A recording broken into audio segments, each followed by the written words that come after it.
everyone in YouTube land. This is Mrs. KPJ2 coming with you with a few updates. There have been a few changes since I last posted. The last thing we talked about was my pre-op diet. I did a brief introduction.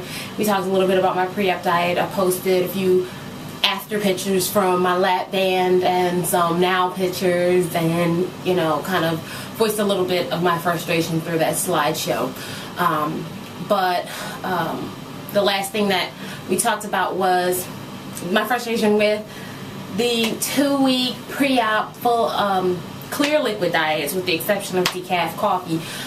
We talked about that, and I get a call 5 days into my pre-op diet, which came on a Friday, and the RN for my doctor leaves a message saying, "Hi Alexis, I have some news about your surgery, or this message is about your surgery. Please give me a call back."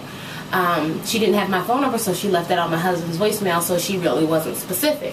So I call, as soon as he gives me the message, I call right back. It's about 4:30. By the time I call back, they're already out of the office. So here comes Monday. First thing Monday, I give her a call, and she says, "Doctor won't be able to do your surgery on February the 23rd like we have planned for." And of course I'm really frustrated, asking questions, why, what happened, I don't understand. And she says that he in reviewing my notes as the dates are getting closer, reviewing all of my notes, reviewing my file, that the surgery may be longer, a longer surgery than anticipated, and it may, there are some unknown variables, I suppose, that he is just now thinking about. And I don't know why now, but just now thinking about, which may cause my surgery to run a little bit longer than expected. I was number 3 on the books for that date, and so I would honestly prefer him not to do it if he feels like it's going to take more time and he's going to be uncomfortable, or be in a situation where he gets in and something happens and he's tired, or from the last 2 surgeries or what have you, and then I end up with a complication, God forbid.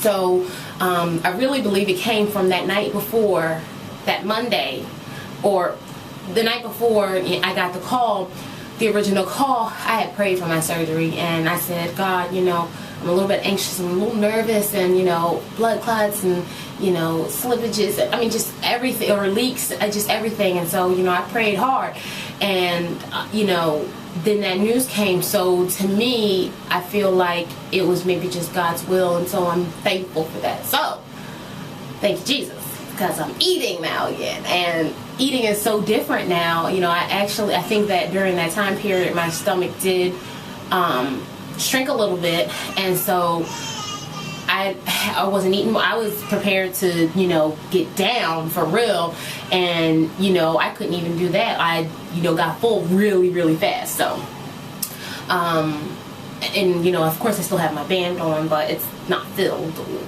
or the saline that he took out was really only half of the saline that was estimated to be in there. So there's some confusion as if it's leaking or not as well. So anyhow, and I don't want to get any band hate mail about my decision to go with the sleeve versus the lap band after I've already had the lap band. And I don't bash the lap band.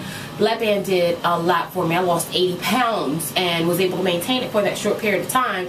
However, finding out that when I became pregnant, all of those things, really, at the time I just graduated college. I wasn't thinking about a family at that time, and so I really hadn't really accounted for that, to be honest. So just to go back a little bit, let me just take my time.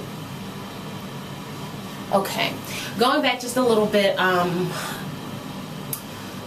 I decided to journey through this weight loss surgery process a long time ago, 2006.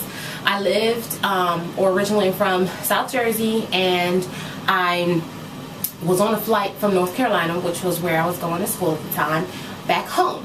And as I was sitting on the plane, I was reading, one of the magazines that were in the seat cushion. and I saw this lap band procedure, and I had always been really, really frustrated with my weight. I was really confident and outgoing and all those things, but really felt like I could be doing better with my life, and I could be living much more than I had been. And so I decided to, look into that process, and, ended up finding a really good surgeon, Paul Enox, out of Raleigh, North Carolina. And I went for, okay. All right, so cut off, battery died. Okay, so I found a really great doctor, Dr. Paul Enox, like I said, out of Raleigh, North Carolina. And he was really, excellent. And I had no problems with my band. But like I said previously, I really hadn't thought, I'm only an undergrad at the time, and really hadn't been thinking, about, the family aspect of it. And so we had been trying for a little while, and we got pregnant, and I found out in March and came down with the worst of the worst nausea. And so when that happened, they wanted to release my band right away because I was going to be my daughter having a fit. They wanted to release my fluid, so they did that. That still wasn't enough. They put me on